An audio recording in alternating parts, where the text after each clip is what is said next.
자, 은혜 받으실 하나님 말씀은 로마서 3장 1절로 8절까지 말씀입니다. 자, 오늘 말씀의 제목은 좀 길죠? 하나님의 미쁘심은 당신의 이쁨에 좌우되지 않는다. 하나님의 미쁘심은 당신의 이쁨에 좌우되지 않는다. 우리 한번 따라해 보겠습니다. 시작. 아멘. 인간의 공로주의를 경계하는 말씀입니다. 여러분들이 길기 때문에 미쁘심, 이쁨 이렇게 기억하시면 돼요. 예, 같지 않습니다.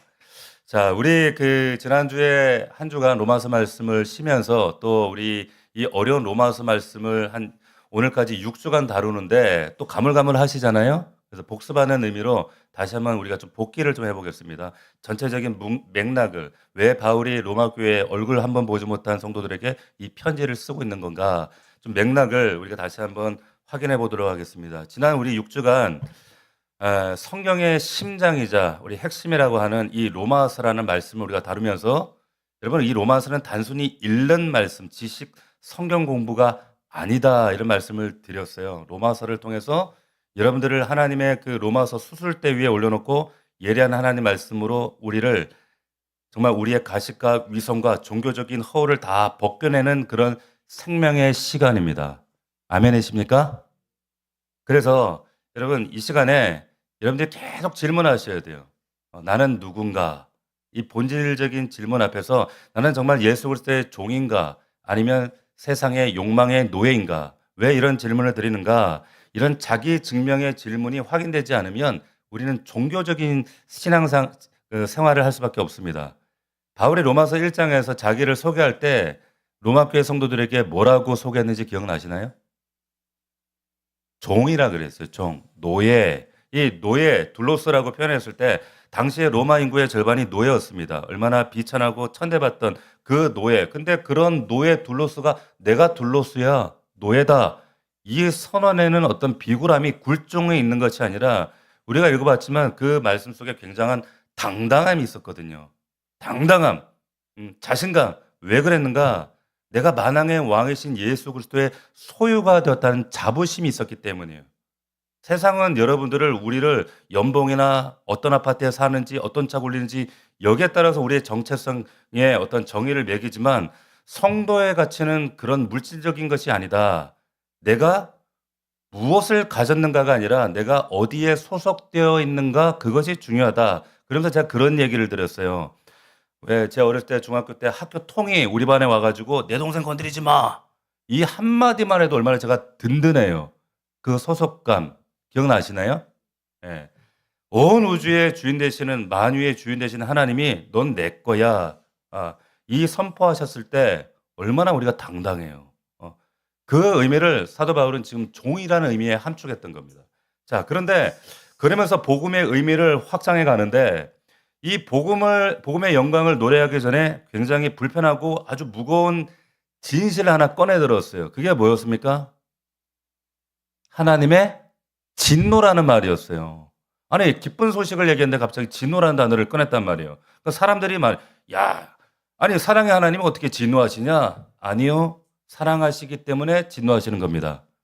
뜨거운 불꽃 속으로 손을 내미는 그 아이가 그러고 있으면 손을 때려서라도 막는 게 부모의 진짜 사랑이잖아요.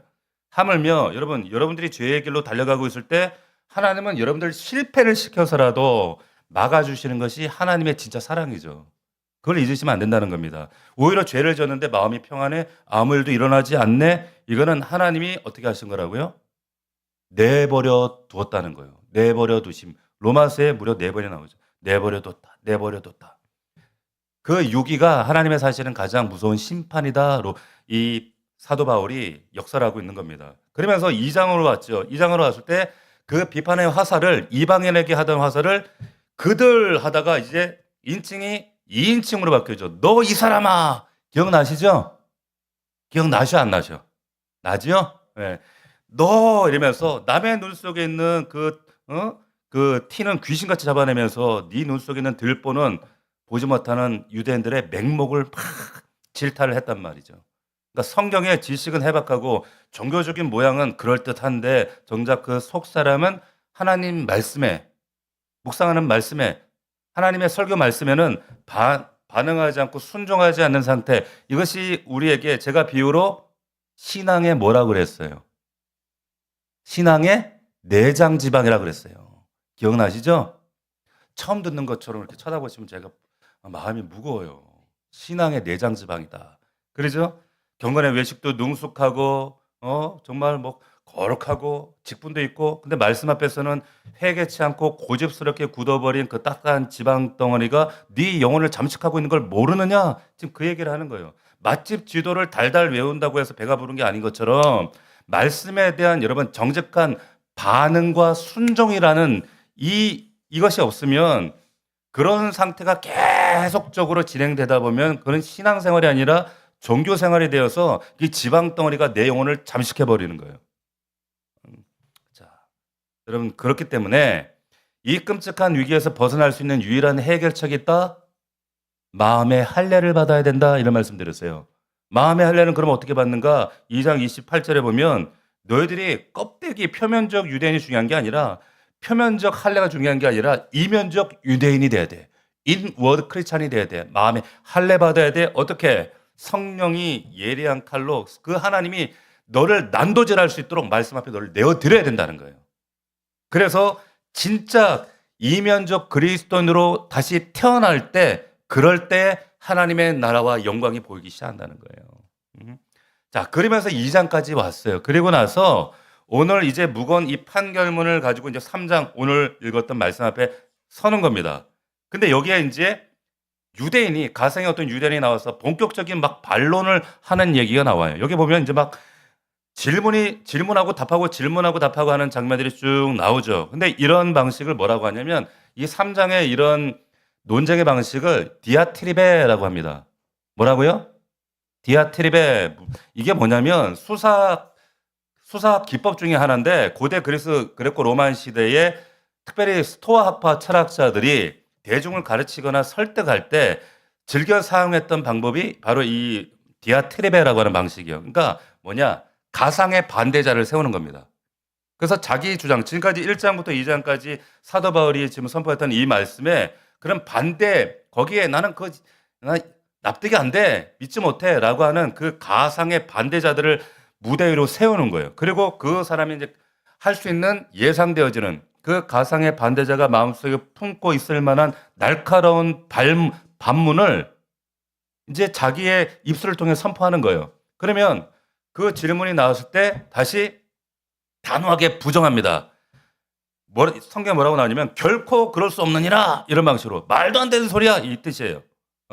그러면서 계속 이 논쟁이 이어지는데, 그렇게 단호하게 부정한 뒤에 그리고 나서 왜 그런지를 설명하는 방식이에요. 이걸 디아트리베라고 하는 겁니다. 로마서 2장의 유대인들의 그 이방인들 그런 죄악 가운데 유대인들은 아유 저 지옥 땔감으로 죽을 것들을 비판하고, 자기들은 전혀 거기과 상관없이 의롭다고 생각했던 그 유대인들을 비판하면서, 그러니까 그런 얘기를 하고 2장에 와서 야 너희들 표면적 유대인 중요한 게 아니라 홀뿐인 유대인, 야 할례 그 껍데기뿐이야 필요 없어 라고 하니까, 그러면 당연히 유대인들 입장에서는 마음속에 어떤 반발이 부글부글 끓어오르겠어요. 그 반발이, 아니 기분 나쁜 거야. 그럼 유대인은 왜 필요한데? 할례가 왜 필요한데? 이런 방식이 시작되는 거예요. 자, 그래서 화면 한번 열어주시면 이런 방식이 시작되는 거예요. 자, 디아트리베라고 하는 방식으로 지금 3장이 진행되는데, 첫 번째 4가지 정도의 질문이 나옵니다. 화면을 보시면 첫 번째 질문 뭐냐? 1, 2절을 보시면 가상의 반대자가 이 질문해요. 그러면 유대인의 나음이 뭐냐? 할례 육이 뭐냐? 두 번째 질문이 어떤 이들이 믿지 않으면 어떻게 할 거야? 믿지 않는 것으로 그러면 하나님의 믿부심이 없어지겠네? 세 번째 넘겨보세요. 세 번째 공방이 뭐냐면, 가상의 반대자가 우리의 불의가 하나님의 의를 드러나게 도드라지게 하면 이거 더 좋은 거 아니야? 그 얘기를 하는 거예요. 네 번째, 이거 극단적 주장이죠. 내 거짓말로 하나님은 참되시면 그럼 더 풍성하여지면 영광되어지면 더 좋은 거 아니야? 그럼 더 죄를 더 막 지어도 되겠네? 이런 얘기를 하는 거예요. 이 질문을 유대인들이 하는 것이 아니라 가상의 유대인 반대자 입장에서 지금 사도 바울이, 왜? 자기도 유대인이었거든요. 그래서 말씀을 주고받고 Q&A 방식으로 이 지금 공방을 진행하고 있는 것이 3장이다. 그래서 우리 구체적으로 한번 살펴보겠습니다. 자, 보시면 자, 1, 2절을 우리 한번 다시 한번 그런 관점에 디아트레베를 어떻게 하는가? 1, 2절 같이 한번 읽어보겠습니다. 시작. 그런즉 유대인의 나음이 무엇이며 할례의 유익이 무엇이냐? 범사에 많으니 우선은 그들이 하나님의 말씀을 맡았음이니라. 자, 보세요. 그러니까 이 유대인들의 이 항변은요. 우리들의 항변이고 불신자들이 주로 하는 항변이에요. 그러니까 이런 거예요. 목사님, 아니 이방인이나 나나 똑같이 가방 없는 죄인이라면 아니 내가 지난 30년간 왜 이 금쪽 같은 시간에 주일 아침에 늦잠 안 자고 이 교회 왔습니까? 이거 뭐 하는 짓이에요? 이거 헌금하고 이거 봉사 왜 했습니까? 이거 이럴 거면 화끈하게 죄나 실컷 짓다가 막판에 죽기 전에 믿을 걸 그랬습니다. 이런 얘기 들어봤어요? 안 들어봤어요? 이러고 있는 거예요. 여기에 대한 바울의 대답이 단호합니다. 범사에 많으니 우선은 그들이 하나님의 말씀을 맡았다는 거예요. 자, 여러분 유대인이 가진 또한 그리스도인들이 가진 가장 큰 특권은 뭐냐? 우월해서가 아니라 하나님의 말씀을 맡았다는 사실에 있습니다. 할렐루야. 무슨 말이냐면 맡았다는 말은 헬라어 에피스테단 이런 뜻인데 뭐냐면 위탁받았다는 뜻이에요. 위탁받았어요. 내 거 아니에요. 위탁받은 겁니다. 그러니까 하나님께서 율법을 통해 말씀을 통해 온 우주의 신비와 구원의 계획, 이 구원에 대한 설계도를 그들에게 맡겼다는 거예요. 그게 하나님의 말씀을 맡았다. 장로님, 권사님 가정에서 태어난 자녀가 여러분 왜 복받은 거예요? 왜? 아이는 그 장로님, 권사님 가정에 태어난 아이는 태어날 때부터 천국이라는 티켓 딱 손에 쥐고 태어납니까? 그거예요? 아니죠. 그 아이는 태어날 때부터 하나님의 말씀이라고 하는 거룩한 환경, 다시 말하면 구원의 지식에 노출된 환경에 태어났다는 거예요. 그게 감사하다는 거예요. 아니, 불도가 심한 집안에서 태어나는 아이보다 하나님을 알 수 있는 기회가 이런 믿음의 가정에서 태어난 자녀들은 훨씬 압도적으로 많잖아요. 맞아요? 이거 특권이라는 거예요. 이거 은혜라는 겁니다. 근데 문제는 뭡니까? 여러분 율법을 아는 것과 의롭게 되는 것을 착각하는 거예요. 여러분 잘 보세요. 율법은 왜 율법을 주셨는가? 율법은 죄가 무엇인지 가르쳐주는 지식이지 우리를 죄에서 건져내주는 능력이 아니에요. 유대인들은 이걸 착각한 겁니다. 예를 들면 병원 가서 MRI를 찍어요. MRI를 찍으면 암세포를 발견할 수가 있어요. 하지만 여러분 MRI 기계 자체가 암을 치료해 주지는 않아요. 율법은 영적인 MRI하고 똑같은 겁니다. 그러면 목사님 MRI 우리 이 율법은 도대체 기능이 뭔데요? 왜 줬는데요? 자, 로마서 3장 아주 중요한 말씀이에요. 3장 20절을 보시기 바랍니다. 왜 그러면 율법을 줬는가? 3장 20절. 성경 보시고 우리 함께 왜 하나님 율법을 주셨는가를 여러분들 정확하게 인지하셔야 됩니다. 시작. 그러므로 율법의 행위대로 그의 앞에서 의롭다 하심을 얻을 육체가 없나니 율법으로는 죄를 뭐 한다고요? 깨닫는 거예요. 깨닫는 거. 고치는 게 아니에요. 의로워지는 거 아니에요. 깨닫는 겁니다. 이게 율법을 주신 목적이다. 내가 얼마나 철저한 죄인인지 얼마나 썩어 문드러졌는지를 정직하게 보여주는 게 율법이에요. 근데 유대인들은 MRI 사진 들고 다니면서 나는 건강하다고 우기고 다녔다는 거예요. 이게 지식의 저주입니다. 말씀 앞에서 이 율법 앞에서 내가 죽을 놈이구나. 정말 이 처절한 죄를 직면하고 그래서 그럼 어떻게 해야 돼요? 이 해결할 방법은 예수 그리스도의 십자가 앞에 그 죄를 우리 전가의 은혜 나눴죠. 내 죄를 예수께 덤핑하고 그래서 그분의 의를 내가 덧입으려고 이걸 깨달으려고 한 건데 이 유대인들은 율법을 자기 의를 쌓는 벽돌처럼 쌓아가기 시작한 거예요. 자, 우리 사랑하는 여러분, 여러분들이 지금 들고 있는 성경이 여러분을 살리고 있습니까? 아니면 여러분의 교만을 살찌우고 있어요. 그걸 분별하셔야 된다는 거예요. 자, 두 번째 질문. 3절 보겠습니다. 3장 3절 같이 시작. 어떤 자들이 믿지 아니하였으면 어찌하리요? 그 믿지 아니함이 하나님의 믿으심을 폐하겠느냐? 자, 보세요. 여러분 여기 믿보다는 건 예쁘다는 게 아니에요. 믿을 수 있는 신뢰할 만한 그런 뜻입니다. 그러니까 무슨 말이냐면 인간이 안 믿는다고 해서 안 믿고 배신한다고 해서 그러면 하나님이 하나님의 구원 계획조차 그러면 취소하시겠느냐 그 얘기예요. 결론은 그럴 수 없다는 겁니다. 그러니까 하나님은 여러분 인간의 반응에 따라 이랬다 저랬다 이랬다 저랬다 하는 분이 아니라는 거예요.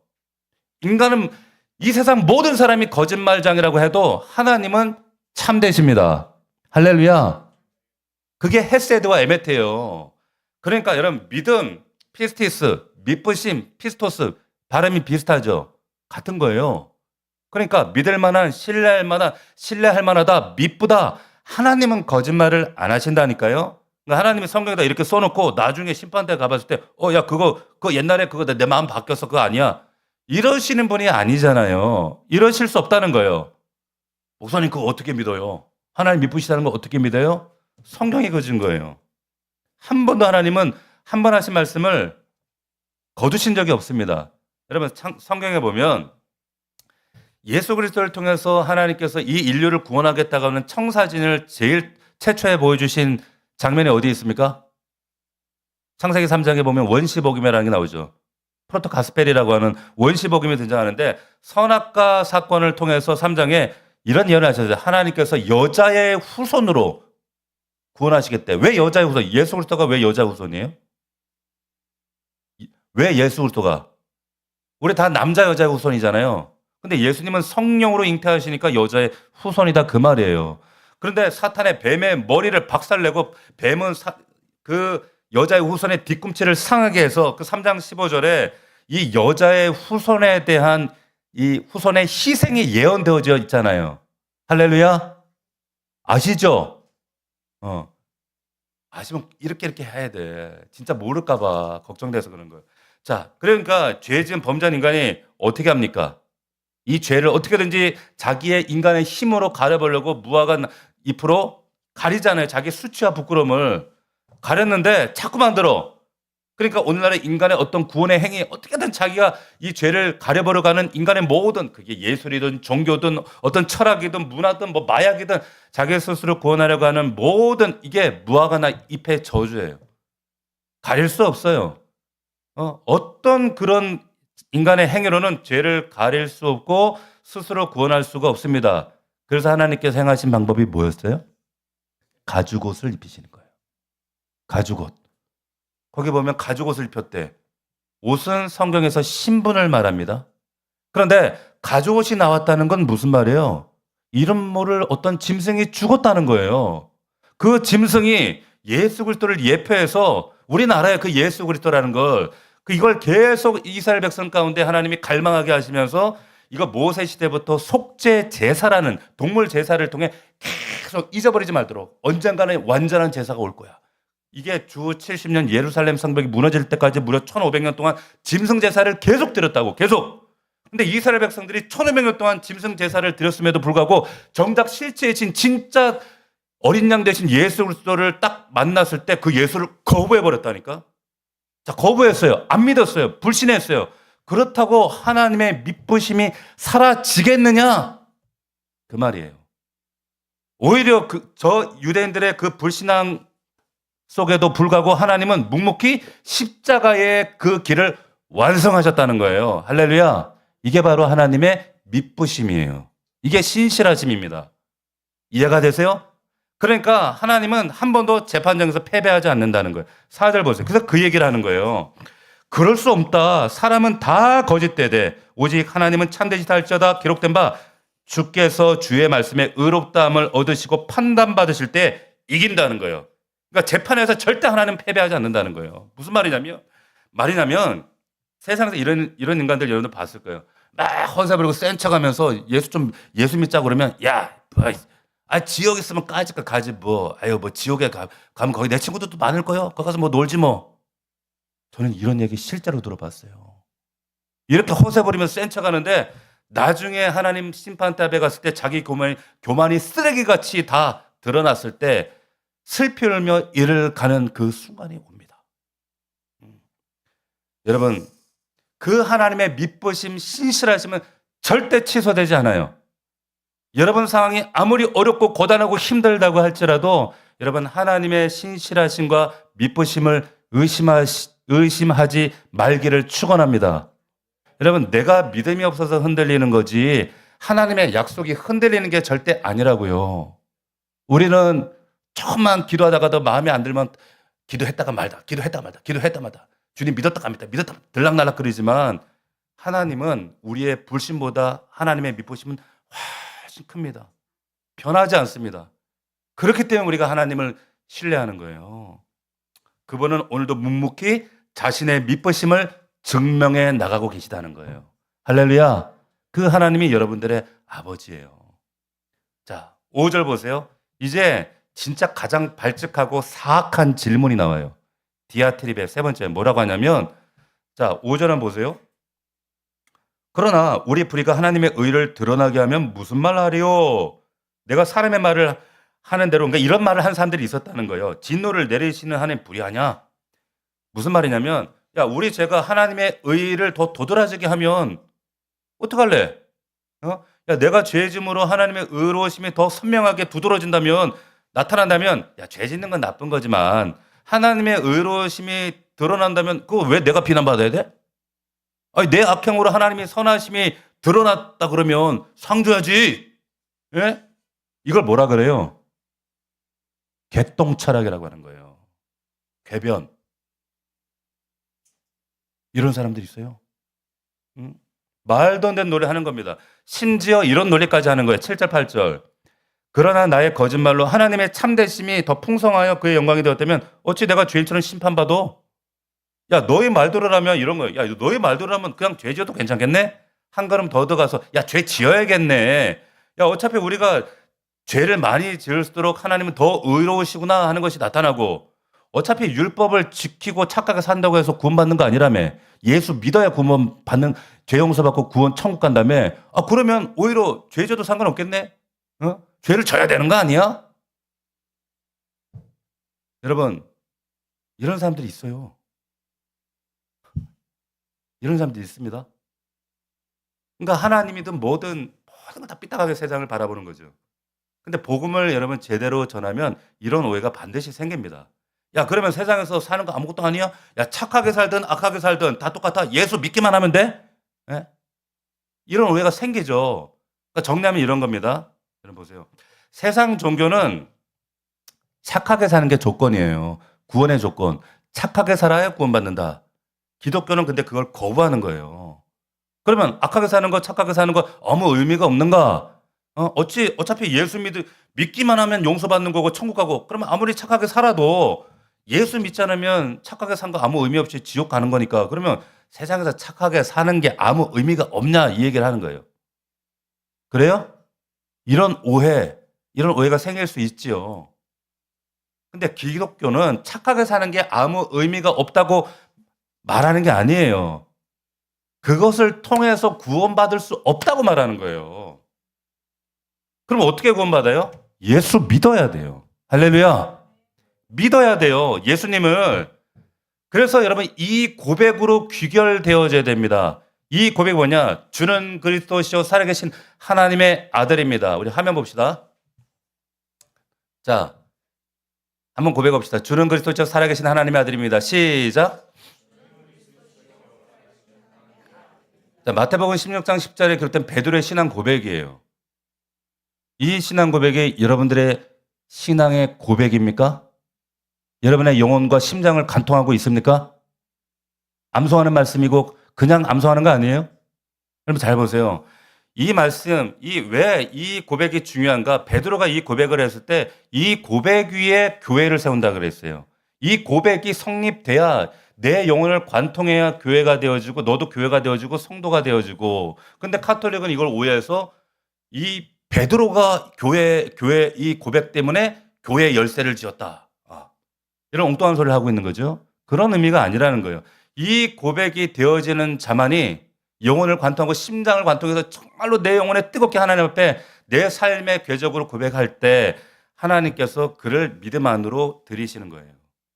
구원받는 겁니다. 그런데 여기 잘 보세요. 왜 빨간 글씨로 되는가 보세요. 첫 번째, 이 고백에는 그리스도라는 고백이 있어요. 메시아입니다. 메시아가 뭐예요? 구세주란 말이에요. 내 죄와 허물과 내 지옥 갈 신세를 나를 바꿔서 내 신분을 변화시켜 주셨다는 거예요. 할렐루야.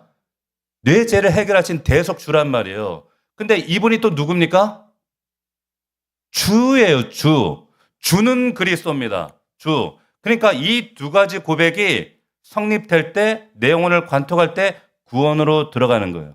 예수 안으로 들어가는 거예요. 다시 말하면 여러분, 믿음이란, 구원이란 뭐냐? 주가, 그리스도가 하나님의 아들이 되셔야 돼요. 할렐루야. 자, 이 의미를 이걸 어떻게 좀 설명할까 고민을 했어요. 자, 다음 화면 넘겨보시면, 넘겨보세요. 화면에. 여러분, 우리 영어에 보면 believe라고 하는 단어가 있어요. 믿다라는 단어. 근데 우리가 이제 학교 다닐 때 배웠던 이 believe에는 원래 이 believe는 전치사를 동반할 수가 없습니다. 그런데 실제로는 전치사 뭐를 동반하죠? in을 동반해요. 그러니까 실제로는 in과 함께 다닙니다. 직역하면, 그러니까 뭐뭇을 믿다가 아니에요. 정확하게 직역하면 뭐뭇 안에 믿는다 이런 뜻이에요. 근데 왜 그런 believe가 이 in 전치사와 함께 붙어 다녀야 되는가? 이거는 신약 성경의 헬라어 성경에서 최초의 이 의미를 다뤘던 성경의 기자들이 이 단어를 쓸 때 헬라어에는 이 단어가 피스티스라는 말을 썼습니다. 근데 이 피스티스라는 말 앞에 엔피스티스라는 단어를 썼어요. 그래서 이 believe in이라는 단어로 그대로 물려받은 거예요. 그 의미가. 왜 그러면 직역하면 believe in and pistis, 그러니까 뭐뭇 안에 믿다. 왜 이런 의미를 드러나려고 성경 기자가 그렇게 애를 썼을까? 이건 뭐냐면 예수 그리스도에 대한 믿음의 의미를 그리스도와의 연합으로 생각한 거예요. 잘 보세요. 여러분, 예수를 믿는다는 것은 머리로 그냥 동의한다는 것이 아니라 예수와 연합하는 사건으로 이해했기 때문에 그런 겁니다. 여러분, 우리 기독교인들은 누구를 신앙합니까? 누구를 믿어요? 예수 그리스도를 신앙해요. 근데 예수 그리스도를 믿는다는 의미는 구체적으로 뭘 말하는가? 예수가 나를 위하여, 우리를 대신하여, 우리를 대표하여 십자가에서 죽고 부활했다는 거예요. 그런데 이렇게 예수 그리스도가 나를 위하여, 여러분을 위하여, 우리를 대신하여, 대표하여 십자가에서 죽고 부활했다는 것을 믿으면요, 어떤 일이 발생하냐면 그 믿음이 우리를 예수 그리스도 안으로 끌고 들어가요. 안으로 데려가요. 영적인 신비예요. 그래서 안으로 들어갑니다. 다시요. 그 믿음이 우리를 예수 그리스도 안으로 그 믿음이 데리고 갑니다. 데리고 가면 어떤 일이 발생하는가? 우리의 영혼, 여러분 눈에는 잘 보이지 않지만 여러분의 영이 예수 그리스도와 연합되는 일이 이루어져요. 할렐루야. 이게 구원이에요. 이렇게 연합되어지면 다시 그 예수에 대한 믿음이 나를 예수 그리스도와 하나로 묶으면 어떤 일이 발생하냐면 예수님이 2000년 전에 행하셨던 그 십자가의 죽음과 부활이 나와 연합이 돼버려요. 그래서 그 믿음의 결과로 나도 예수 그리스도와 함께 십자가에 죽고 나도 예수 그리스도와 함께 십자가에 부활하는 것이, 이게 동일한 효과가 오늘날 효력이 동일하게 우리에게 나타난다는 거예요. 이것을 구원이라고 말하는 거예요. 할렐루야. 이해되세요? 그래서 사도 바울이 특별히 이렇게 믿음으로 예수와 연합된 사람들의 삶에는 굉장히 특별한 독특한 변화가 나타난다. 그 변화가 주권의 체인지가 일어난다라고 얘기했던 겁니다. 그 말이 종이라는 말이에요. 그리고 또 하나가 주는 그리스도시요, 주라는 말이에요. 그분이 내 인생의 주인이라는 거예요. 내 삶의 당신이 주인입니다라는 거예요. 그런데 구세주인 건 좋아. 내 죄를 없애준다니까 얼마나 좋아. 거기까지는 좋은데 주인이라 그러면 근데 주인은 그래도 아직 내가 할게. 천국 갈 때까지는 주여 잠깐만 보류. 제가 주인하다가 막판에 그때 가서 한번 생각해 보겠습니다. 이러고 사는 거예요. 여러분, 예수 믿는다는 건 단순히 일요일날 예배당 가서 찬송하고 11조하고 헌금하고 술 담배 안 하고 그런 차원이 아닙니다. 예수 믿는다는 것은 삶 전체에 자신의 주인이 하나님의 예수 그리스도의 주권 아래 나의 시간과 물질과 나의 몸을 산 예배로 주님께 맡기는 거예요. 아멘. 이 사건이 이루어지지 않으면 절대로 여러분 베드로의 신앙 고백이 여러분의 영혼을 관통하지 않아요. 종교적 위선으로만 우리 신앙생활을 할 수밖에 없다. 예수 믿고 구원받았다는 건 예수가 나를 위해 십자가에 죽고 부활한 것을 머리로 내가 이해하고 감정으로 동의하고 그렇게 하면 그 순간부터 나의 구원 문제는 이제 다 해결된 거고 그다음에 남은 이제 핵심 문제는 어떻게 하면 예수를 통해서 이제 이 땅에서 나와 내 가족이 건강하고 부자가 돼서 행복하게 잘 살다가 죽은 다음에 천국 가서 이미 따놓은 저 천국 분양권 가지고 이제 천국에 가서 100평짜리 아파트에 딱 입주하는 거, 이런 거 꿈꾸시면 안 된다는 거예요. 한국 교회가 수십 년 동안 이렇게 가르쳤단 말이에요. 이런 식의 믿음의 구원 이해가 한국 기독교인들을 얼마나 이기적이고 탐욕스러운 존재로 만들어버렸어요. 그런 거 아니라니까요. 응? 그러면 착하게 사는 게 여러분 구원의 조건이 아니라면 이제 내 마음대로 살아도 되겠네. 예수 믿기만 하면 천국 간다며. 그러니까 이런 소리 하는 거예요. 응? 그러니까 백신 맞은 사람이 이제 백신의 효능을 한번 테스트 해봐야겠다고 자기 몸에 바이러스를 또 주입하는 거 똑같은 짓을 하는 거예요. 이게 어리석은 인간들입니다. 여러분 진짜로 여러분 진짜 예수님 만난 사람은요, 정말 하나님 만난 사람들은요, 죄에 대해 죽은 자들입니다. 그래서 그리스도와 연합해서 새롭게 태어났기 때문에 어떻게 새롭게 태어난 피조물이 되는데 옛생활에 구역질 나는 그 옛 모습으로 돌아가요. 그 짓을 어떻게 또 해? 죄지어도 용서받겠네? 어떻게 이런 소리를 해요? 이거는 교리적으로나 원리적으로 절대 불가능하다는 거예요. 근데 바울은 이런 궤변을 늘어놓는 이 가상의 반대자들을 향해서 그들의 정죄받는 것이 마땅하니라 라고 일갈해버리는 거예요. 할렐루야. 이해가 되세요? 자, 여러분 하나님의 은혜를 자기 방종을 위한 알리바이로 삼지 마십시오. 은혜를 아는 자는 죄를 절대로 우습게 생각하지 않습니다. 오히려 막 몸부림치고 괴로워하고 오히려 하나님의 선하시고 온전하시고 기쁘신 뜻이 무엇인지 분별하면서 살아갑니다. 이게 살아있는 영적 예배예요. 진짜 예배. 우리 사랑하는 성도 여러분, 말씀을 맺겠습니다. 여러분 유대인들은 엄청난 특권을 가진 사람들이었어요. 그런데 왜 망했습니까? 말씀에 지식은 있지만 말씀에 대한 반응과 순종이 없었기 때문입니다. 아무리 말해도 자기가 믿고 싶은 대로 믿겠다는 거예요. 그 고집. 그래서 사도 바울이 저들의 고집을 뭐라고 얘기했냐면, 여러분 로마서 2장 5절 한번 보십시오. 보시면 이렇게 표현했어요. 다만 2장 5절, 다만 네 고집과 회개하지 아니한 마음, 네 고집과 회개하지 아니한 마음, 이것을 다른 1장에서는 상실한 마음, 이렇게 증거하고 기록하고 있습니다. 근데 회개치 않고 네 고집으로 회개하지 않은 그 마음이 5절에 보면 마지막 날 그날에 이 말 진노를 내게 쌓는다. 무슨 말이냐면 이게 너를 나중에 심판하는 기소장이 될 거야 라고 얘기하는 거예요. 기소장이 뭔지 아시죠?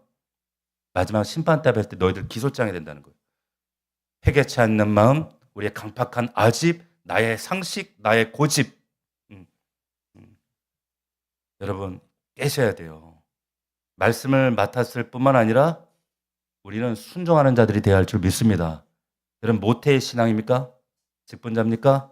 수십 년간 교회 마당 밟았습니까? 그건 엄청난 축복입니다. 은혜입니다. 그러나 여러분 말씀 아는 것이 실력이 아니에요. 말씀 앞에 내가 얼마나 죽어졌는가라고 하는 게 실력이에요. 할렐루야. 그게 증명되는 거예요. 주는 그리스도시요 나의 주인이시며 살아계신 하나님의 아들이십니다. 여러분 진짜 그리스도인으로 날마다 이 고백이 여러분들 안에 살아있기를, 오늘도 이 말씀이 귀로 들어갔다가 이쪽으로 빠져가지 않고 여러분들 심장을 관통, 영혼에 관통되어서 여러분 반응하시고 순종하는 여러분들 되기를 주의 이름으로 축원합니다. 축복합니다. 기도하겠습니다. 우리 30초간 하나님 앞에 결단하겠습니다. 하나님의 미쁘심은, 그 신실하심은 변하지 않습니다. 우리는 거짓된다 할지라도, 우리가 변덕된다 할지라도 하나님의 신실하심은, 오늘도 그 미쁘심은 우리의 삶 속에 일하시는 줄로 믿습니다.